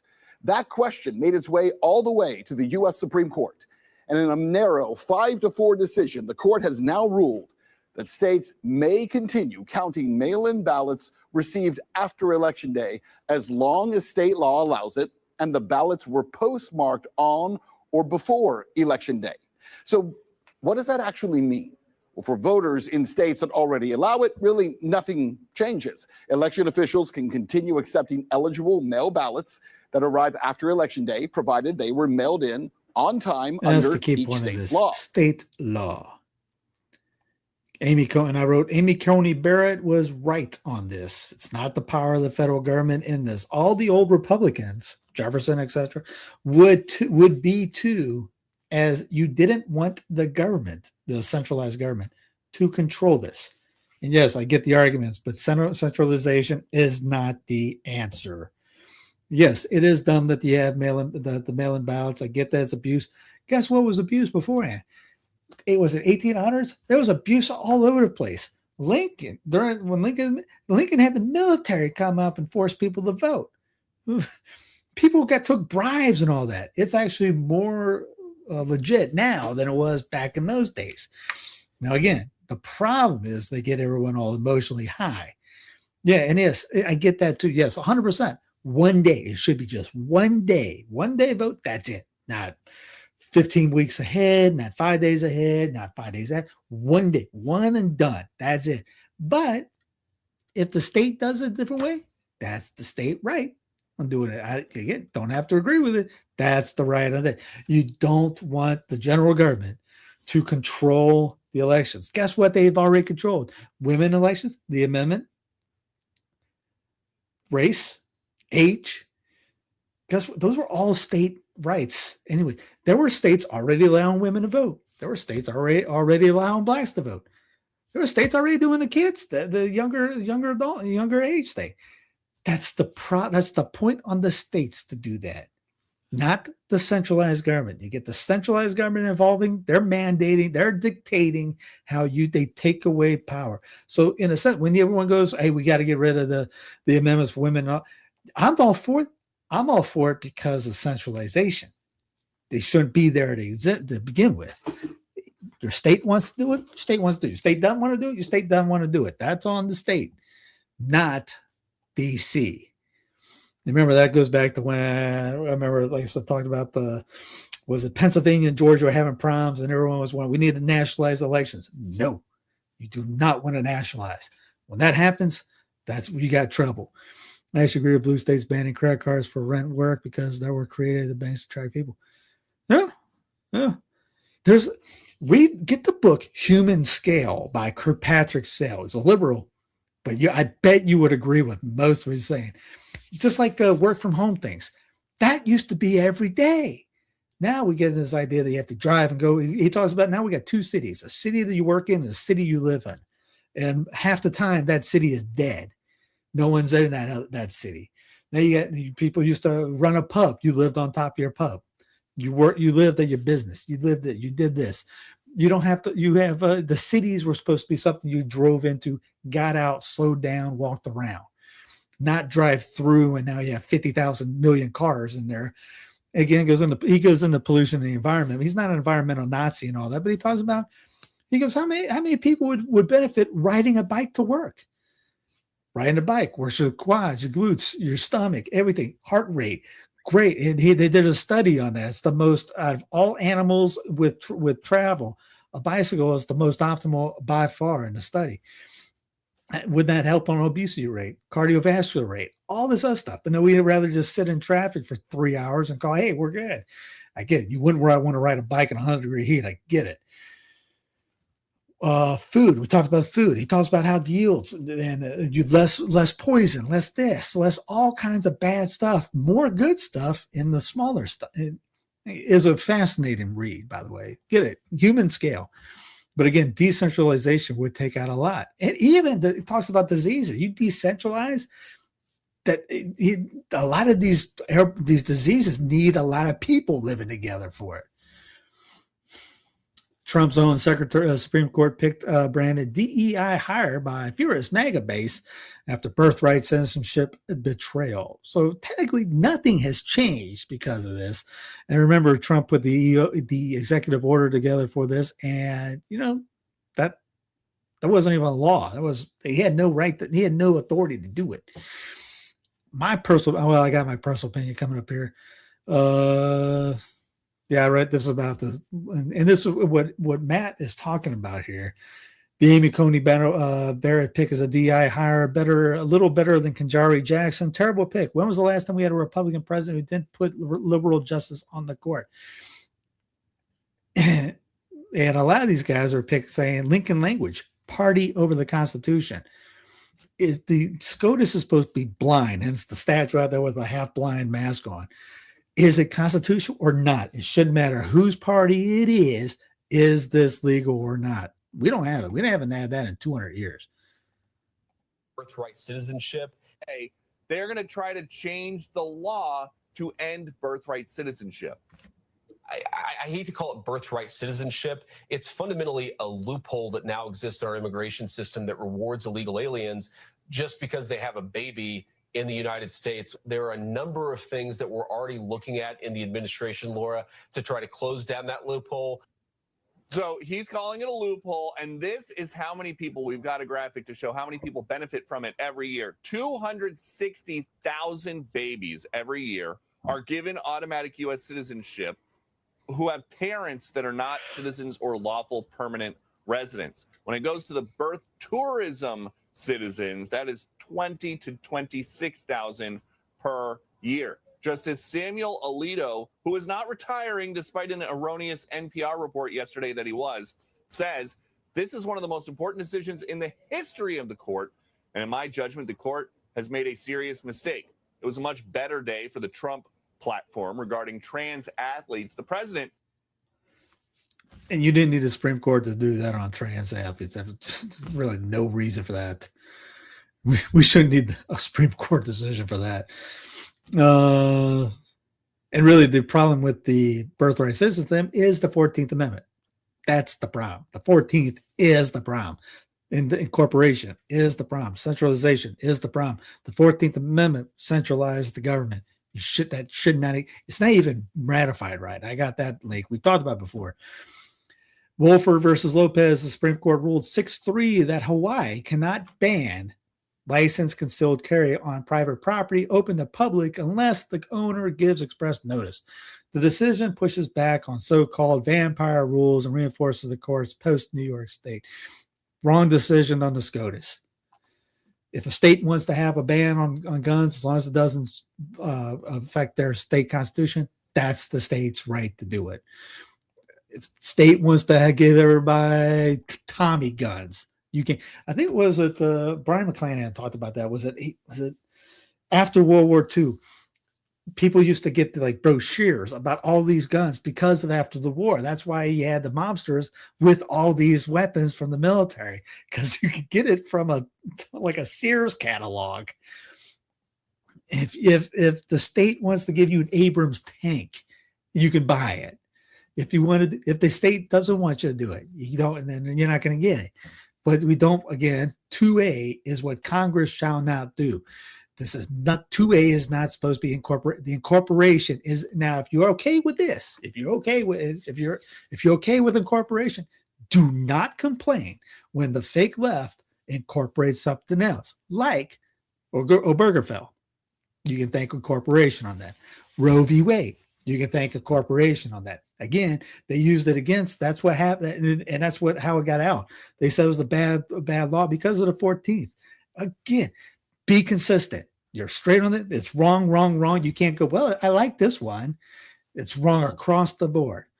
Look into substantial due process interpretation. 14A's due process is the godfather judiciary system. Yeah, I mean government by judiciary by Ross Dutant. That's a great read too. But again, wrong decision, increased centralization, and attacked state rights. Not popular, but hey, that's this. Trump and the California GOP blast SCOTUS ruling that allows votes after Election Day. Again, that was the right decision by the government. Is again, that is what I wrote on here. Unless you want centralization and nationalization of power, very dangerous and not bright. But there are many who want this. The court isn't consistent, but this was the correct idea. And if you don't want the government telling states how to run elections, making the general government control it.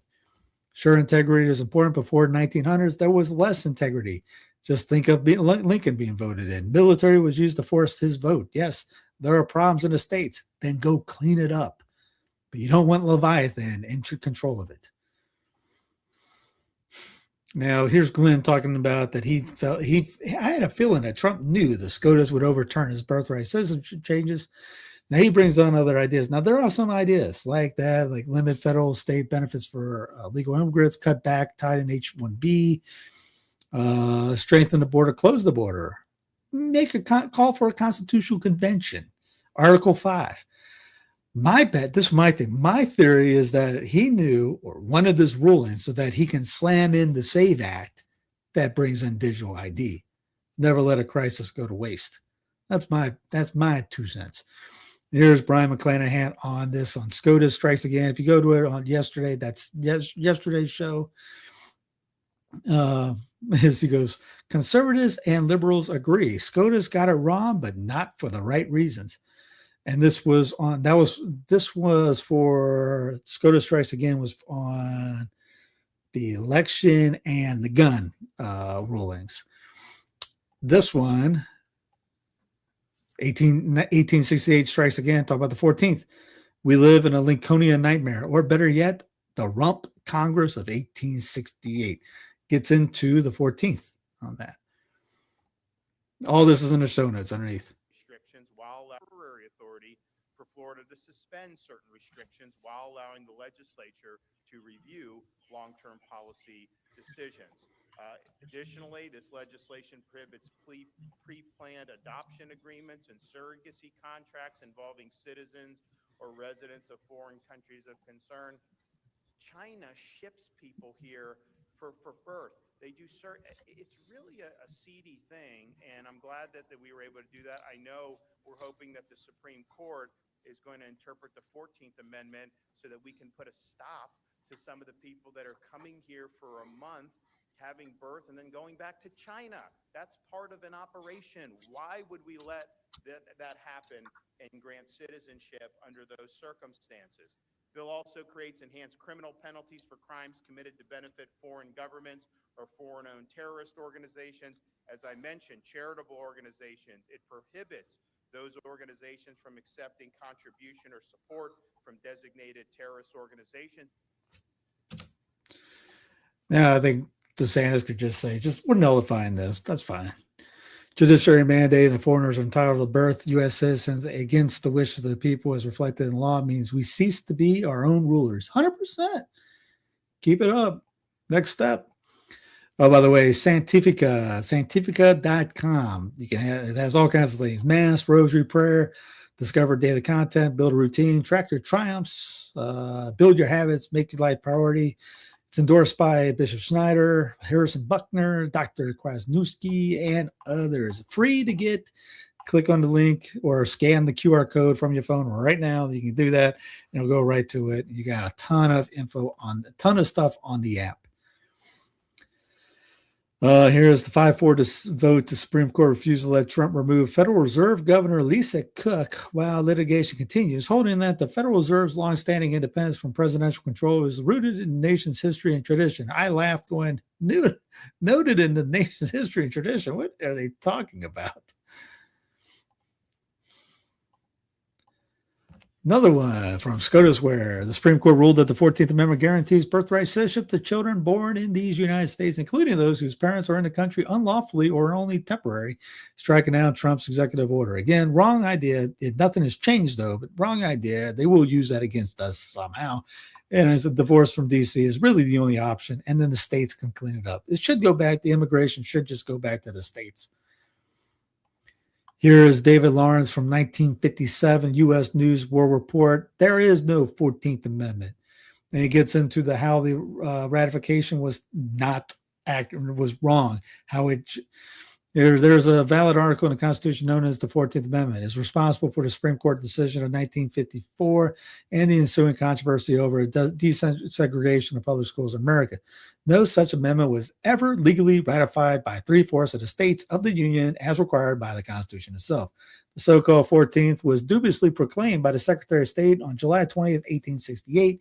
The president shared that doubt. There were 37 states in the Union at the time, so ratification by at least 28 was necessary to make an amendment as integral part of the Constitution. Actually, only 21 states legally ratified it, so it failed ratification. That's why you heard about states being forced to rejoin the Union.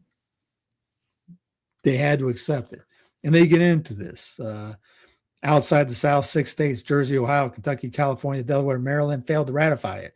In the South, 10 states, by formal action of the legislators, rejected it under the normal process of civil law. A total of 16 legislators out of 37 failed legally to ratify it. Congress did not lawfully pass a resolution of submission in the first instance. The southern states, which had rejected the amendment, were coerced by the federal statute passed in 1867 that took away the right to vote or hold office from all citizens that had served in the Confederate Army. Military governors were appointed and instructed to prepare a roll for voters. All this happened in spite of the presidential proclamation of amnesty previously issued under the president. New legislators were thereby chosen and forced to ratify under penalty of continued exile from the Union. In Louisiana, generals sent down from the North presided over the state legislature. Lincoln had declared many times that the Union was inseparable or indivisible. After his death, when the war was over, the ratification by the southern states of the 13th Amendment abolishing slavery had been accepted as legal. But Congress in 1967 law imposed the specific conditions under which the southern states would be entitled to representation in Congress. Passed in 1867 law declared southern states could not have their seats in either Senate or House in the next session unless they ratified the 14th, took an unprecedented step. No such right to compel a state by an act of Congress to ratify a constitutional amendment is found anywhere in the Constitution, nor has this procedure ever been sanctioned by the Supreme Court of the states. President Johnson publicly denounced this law as unconstitutional, but it was passed over his veto.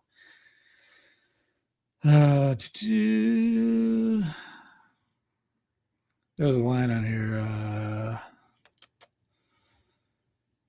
We talked about how states that weren't in, but they were in. It gives, can a state which is not a state and not recognized as such by Congress perform the supreme duty of ratifying an amendment to the fundamental law, or does a state, by congressional thinking, cease to be a state for some purpose but not for others? So again, it's just a bamboo foobar. Left-wing insurgent ousts 15-term congresswoman in Colorado. Millet Quiros, a 29-year-old Democrat socialist, unseated represented Diana DeGette in a Democratic primary to represent the Denver area.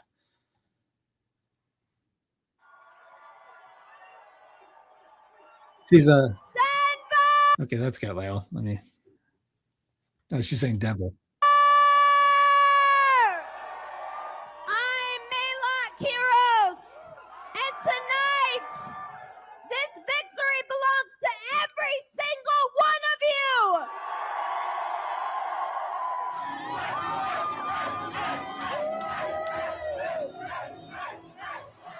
I've never been to one of these, or never want to go to one of those. And nowhere I'd be jumping up and down for it. What do you win?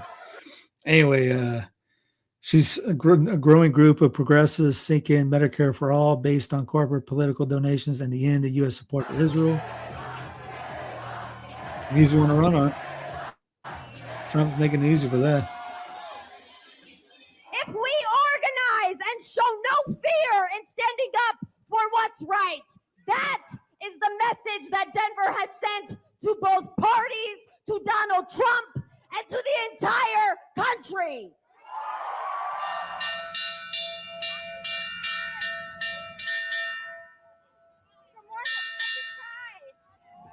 Diana DeGette, everybody. She's been out here for us for a long time. Thank you.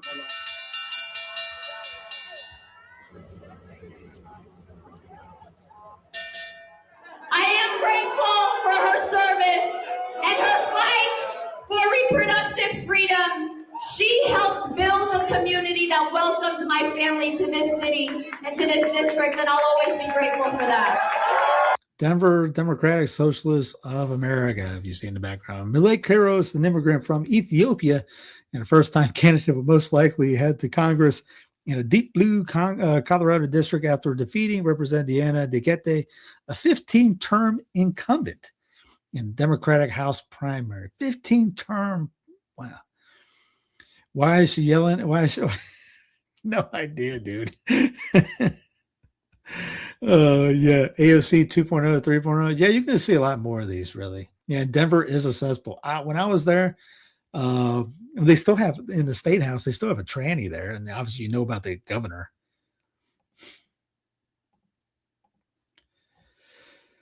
Here's what happened is Steve Guest goes, Millet Quiros, who just defeated Colorado Democrat Diana DeGette, thinks that 9/11 was America's fault. Do you believe that the 9/11 terrorist attacks on America were the inevitable consequence of American foreign policy? Inevitable in the sense that we destabilized a lot of the Middle East, that forced people to believe that another act of violence was the only response. And again, just now, like if you I don't said believe the before, government did it responsibilities itself, I to- mean, that's what.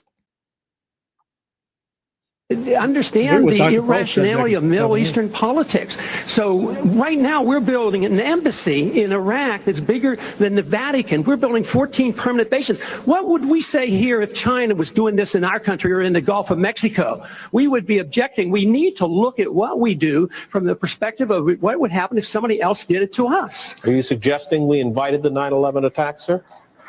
I'm suggesting that we listen to the people who attacked us and the reason they did it. And they are delighted that we're over there because Osama bin Laden has said, I am glad you're over on our sand because we can target Now, you so much Obama, easier. Osama was a CIA asset. So again, I mean, I like Dr. Paul, but I think we know a lot more nowadays from anything else. But anyway, moving along, the Trump administration has proposed removing requirements for public water utilities to test for microplastics or forever chemicals in drinking water.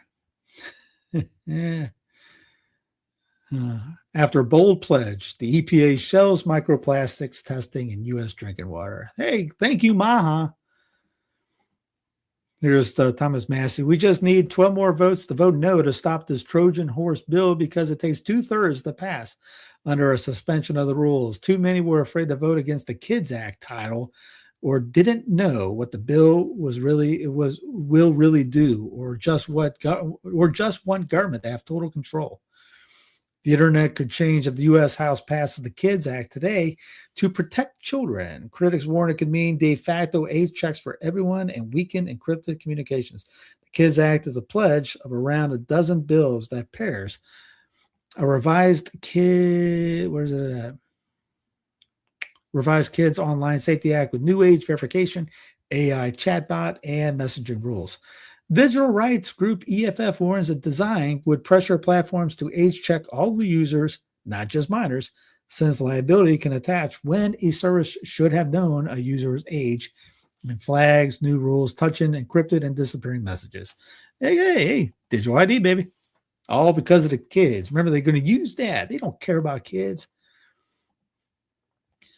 Instagram, if you people listening on watching on Instagram, this is for you guys. There's quite a few of you guys watching. Instagram launches forced data collection to use their app. If you log in and get this prompt, you must accept all this data collection, or you will be promoted to log out and not allowed to use the app. Here's the lowdown, it should be. What's mandatory to give up to use Instagram? Collection and use of personal data. They collect our activity on Instagram, posts, stories, likes, comments, searches, time spent, device info, IP address, contacts, if synced, messages, location, when enabled, demographics, and inferred interest. Sharing of data with other meta companies. They take all the personal data they collected and share across Facebook, WhatsApp, Threads, Oculus, etc. Cross-border transfers of personal data. Your data is sent and stored in the U.S. and other countries where Meta has offices or partners. And I can't get into the app unless I literally agree to every single one of these things. There's an option at the top that's it's being cut off, but it's like a 3 little dots, and when you click on it, it just says log out. So they're literally forcing us to give our data away, let them share with other Meta companies, cross-border transfer. Just because it's getting later. Orwell Day, flock camera hanging above a community splash pad and playground overlooking kids at play, not facing the streets. I can't play the audio in this because she cusses, because not for facial recognition, huh? Look at where this camera is facing. The front door. Reliance Road. When you drove by just a few days ago, you may have noticed flock cameras standing here off of Reliance Road, but now they've been cut down completely at their base. Many first noticing the cameras laying on the ground and across the sidewalk just yesterday. This camera's been out here on my front yard for several years, and I understand what it does.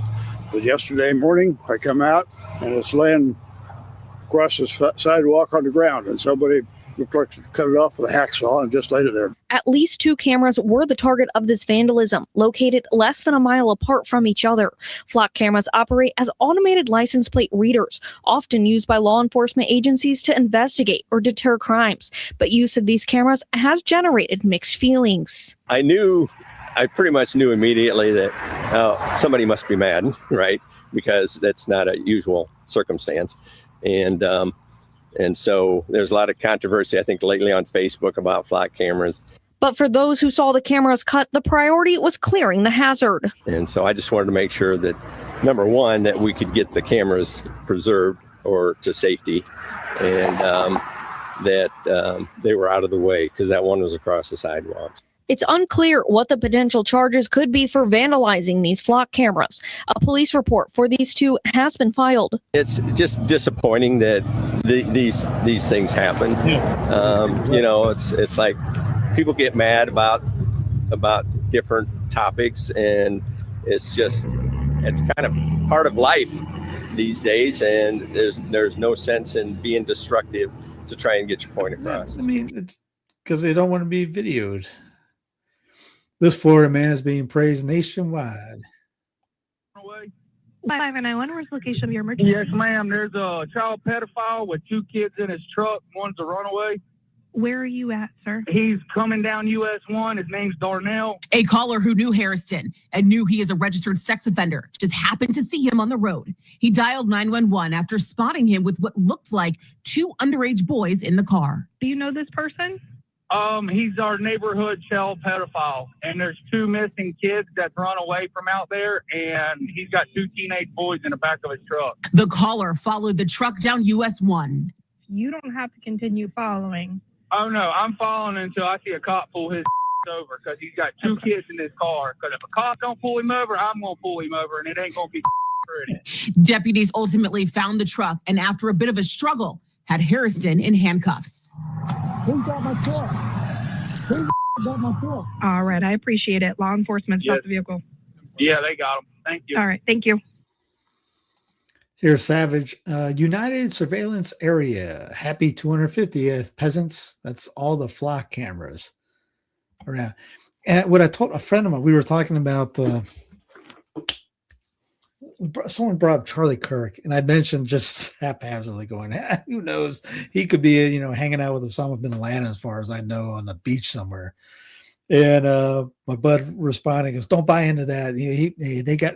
He was killed. If there's too many cameras around for him to get away with that." I go, "Oh, you saying that the cameras that the powers that be control, that would have caught him? If that's the case, then why hasn't every trafficked kid in the States been found? Because if there's cameras everywhere and you see where they are, and there's human trafficking going on and kids getting loaded in cars and driving around, why aren't these cameras picking that up?" Another friend responded back going, "That's a good question." If it's about safety, it's about doing that, finding out, reading that, why isn't human trafficking eliminated with these cameras? All the cameras in the pentagram when the airplane hit it. Yeah, exactly.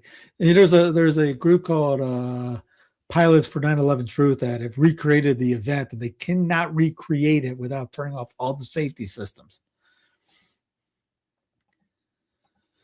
Mitch McConnell, who's pretty much died 16 times in the last 5 years, was reportedly found unconscious at his Washington District of Criminals home on June 14th and was taken to the hospital, according to newly released emergency dispatch audio. The longtime Kentucky Republican was treated by emergency responders, though the cause of the medical incident has not been disclosed.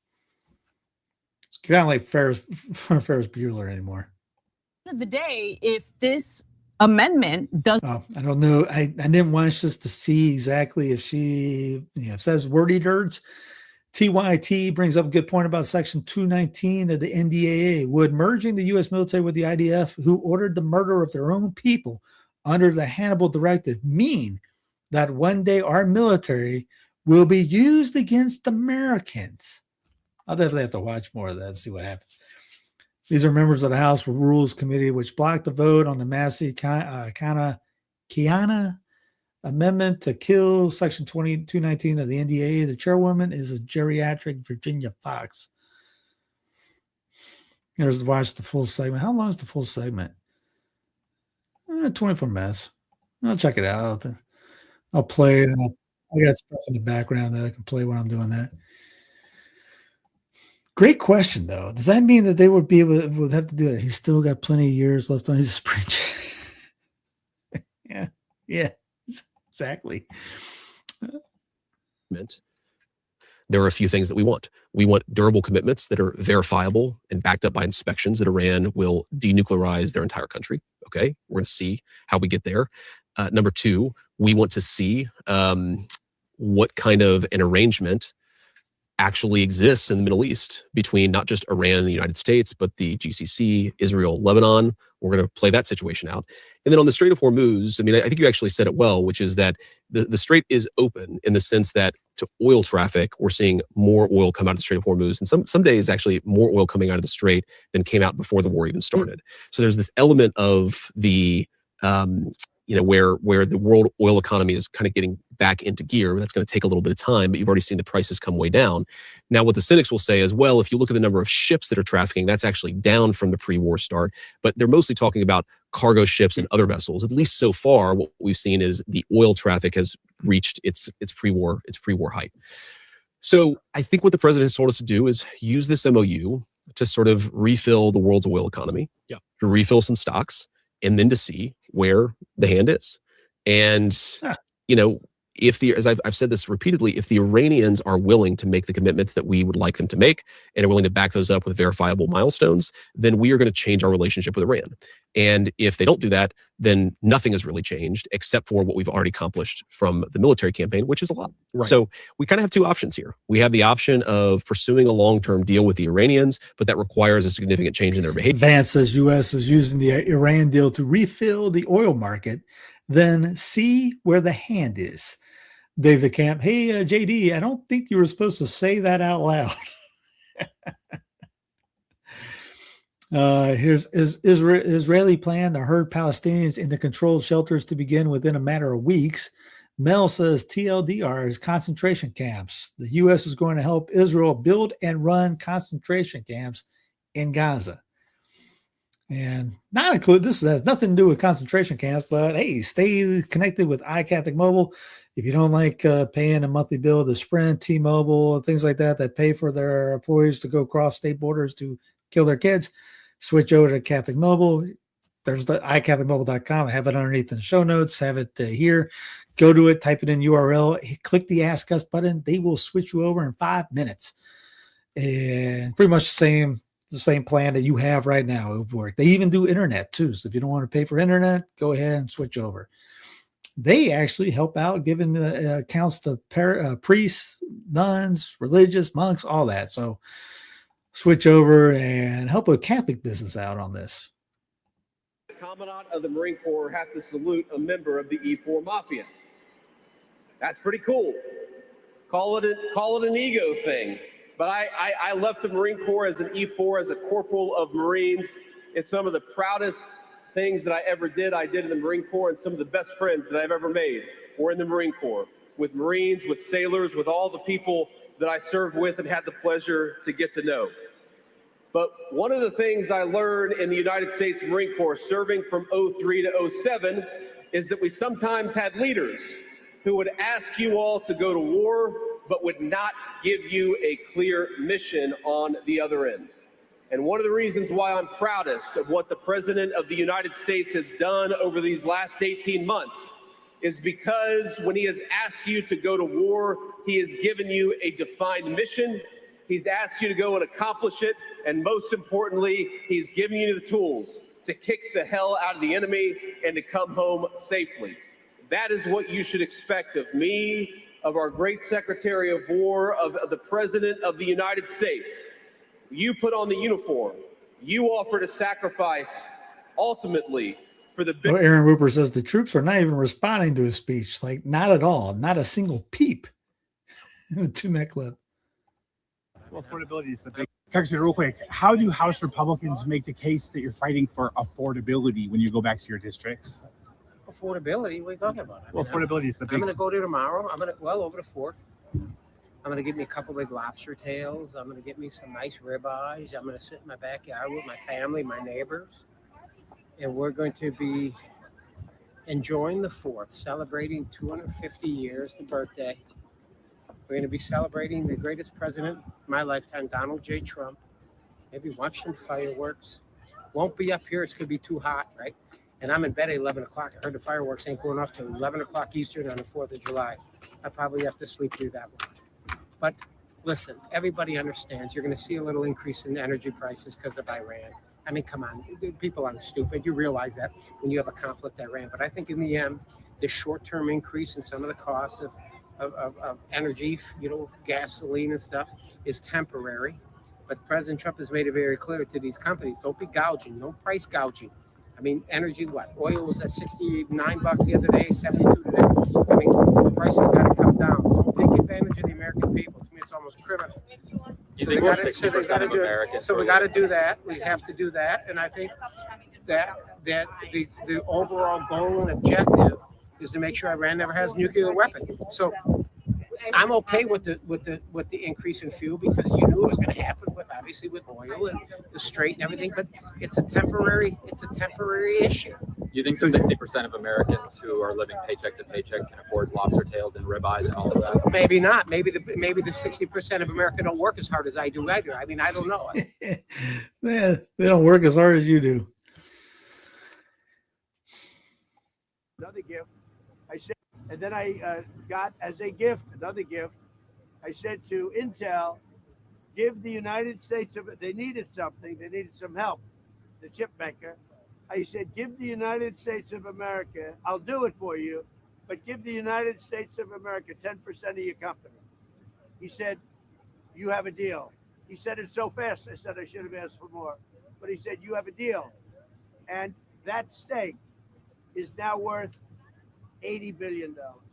I made $80 billion for the country in 8 months.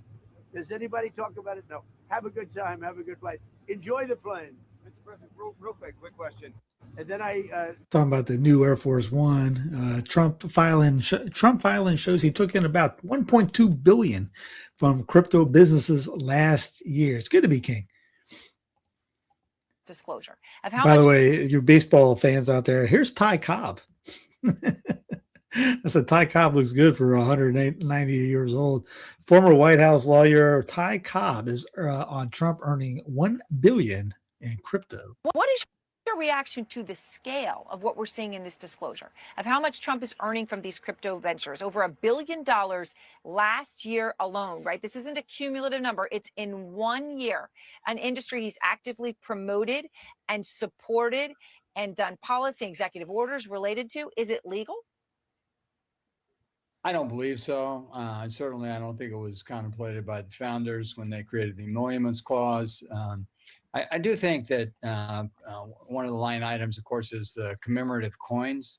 Several $100 million of income related to those coins. How can that be anything other than trading on his image and likeness in violation of the emoluments clause?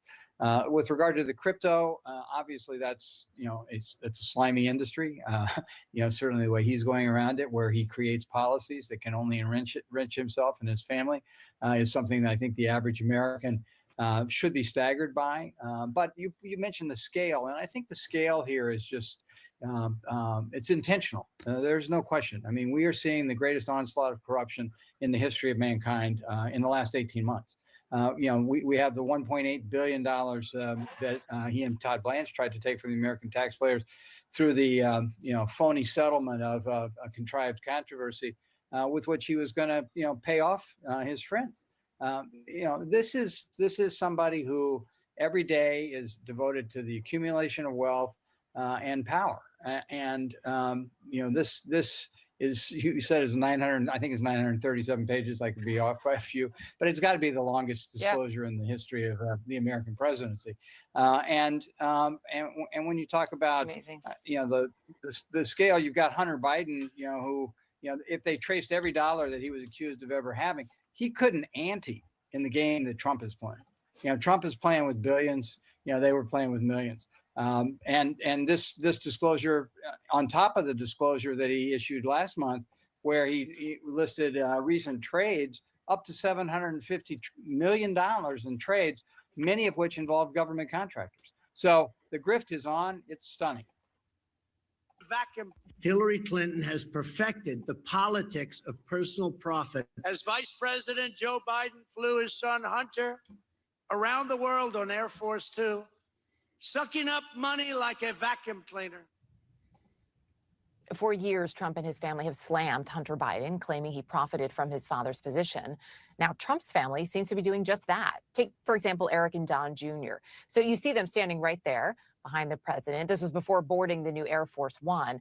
According to the New York Times, they now stand to profit from a $1 billion mining deal between Trump and Kazakhstan, the very same people who were calling out. Yep. Good to be king. If you invested $10,000 in Trump coin on January 20th, 2025, it would be worth $415 today. You lost everything. He made $500 million. Trendspider Trump 2015 financial disclosure was just released. It shows he earned $635 million in royalties from a meme coin licensing deal in 2025, as well as holding over 60 million in crypto across various wallets. Also, the administration is planning to cut down DC's oldest cherry tree to make way for the new Trump golf course. President and vice president must be impeached, convicted, and removed. Yeah, everyone's like, yeah, that's very bold speaking, but they all should be. Obama should have been, Brandon should have been, Clinton should have been, Bush should have been. They all should be impeached, convicted, and removed. And he ended up getting arrested, I guess, for trespassing, I guess. I don't know. Trump to debut Qatari gifted jet as Air Force One. The $400 million plane takes its first official flight on Wednesday, capping a months-long controversy-shadowed effort to ready the foreign gift for presidential use. Communism. TR was also a staunch and ferocious. This is a Teddy Roosevelt museum or something. Opponent of a thing called communism. You've been hearing a lot about that lately. He said the doctrines of communistic socialism, if consistently followed, mean the ultimate annihilation of civilization. Other than that, he thought it was wonderful. As we're seeing now, communism is the greatest threat to our country, including, I believe this, you know, when I said it, I said, boy, that's pretty severe, but I think it's true. It's the biggest threat to our country, including World War I, World War II, Pearl Harbor, September 11th. I think it's You've heard this the whole week. They're all focusing on communism. As Caitlin said, they lost the Iran war and everyone hates their support for Israel. So now they're pivoting to fear-mongering about communism, an ideology with zero meaningful political existence in the United States. It's a complete non-entity they use as a boogeyman, much like Sharia law. Now I'll just push back on her and say, well, they're all communists, actually. They're all socialism, they're all socialists, and they're all communists. So this was a bizarre interaction when having here. Trump's bizarre interaction with dead president shocks viewers. Trump interacted with an AI-powered ghost of Teddy Roosevelt, sparking immediate concern online over the surreal encounter. The president stopped by the newly built Theodore Roosevelt Presidential Library in North Dakota on Wednesday to honor the legacy of the 26th president. During the visit, the virtual Roosevelt, brought to life by AI, offered a piece of advice to Trump, quote, do not lose courage and remember that the nation comes first, which is there's no nation. Trump responded, I am grateful for those words. I want to say that it is an honor to be here with you today. What? The president later asked that if the fake AI Roosevelt believed building the Panama Canal was his greatest achievement, the canal, quote, the canal stands as one of my proudest battles, no question. But greatness is a strange thing, the AI-powered ghost told Trump. It's not always the biggest or boldest job that matters most. To measure my greatness, work that the lives improved, parks set aside, foods and drugs made safe, the square deal given to all, not just a few. The AI Roosevelt avatar is powered by Lemon Slice AI and Microsoft technology. Trump is cutting the ribbon to open the Teddy Roosevelt Library in North Dakota. Obviously, he has to keep scissors. How do you feel? Well, incredible. I even had a conversation with Theodore Roosevelt. I said, what did you think about the Panama Canal? Do you consider that your greatest achievement? How do you feel about the fact that the Democrats gave the Panama Canal away to Panama for $1? You know, he built the Panama Canal, preceded really by a man who was actually, he was the tariff king, William McKinley. He was the president, and they took his name off Mount McKinley, and I put it back on because it deserved it. Put it back. Nation comes first, you get through. I know every day a president faces storms most people never see. Keep your nerve and remember the nation comes first, you get through. I know you know that feeling yourself. Well, I appreciate those words. Those words are fantastic. And I just want to say it's an honor to be with you today. We are making a little bit of a tour. He's talking to an image. Daily Mail says we'll have a threesome. Trump jokes about having a threesome with his 2 beautiful grown sons.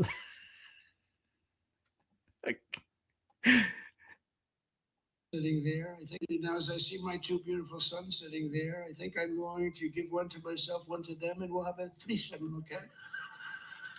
I'll pick out one of the 2. I'll give them the Congressional Medal of Honor for something, for their genius at hunting. And I'll get one for taking on Russia, or something. Now as I see my... Off Guardian says, imagine they'd done all that climbing through the corded off parts of the ESB and everything, and there hadn't been a helicopter drone there to film it. These 2 guys climbed up the Empire State Building and unfurled a banner on top of its spire Wednesday afternoon. And then one of the climbers appears to propose to the other. The intention of these people. But if these people can get up to where they are, that raises a host of security questions. And they've seemingly done Like it, a Batman Kira, and Batwoman without suit. any carabiner or belay ropes. Oh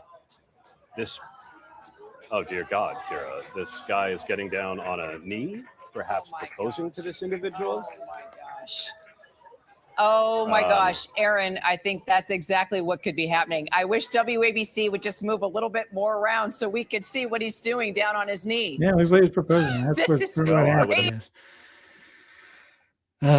Elton John, 79 years old, to perform after death as he signs multi-million-pound hologram deal. Yeah, when Daddy dies, he recalled telling his older son Zachary during a conversation on NME, "Promise me there won't be a hologram going around the world doing concerts." Fast forward 7 years, and it seems Sir Elton may have softened his stance. He signed a multi-million deal for it. Your 3 top players are white dudes? Really? This ain't golf. This ain't baseball. Hell, it ain't even soccer. What y'all think this is? It's basketball. In NBA history, when have you seen your 3 most prominent players on a basketball team all be white?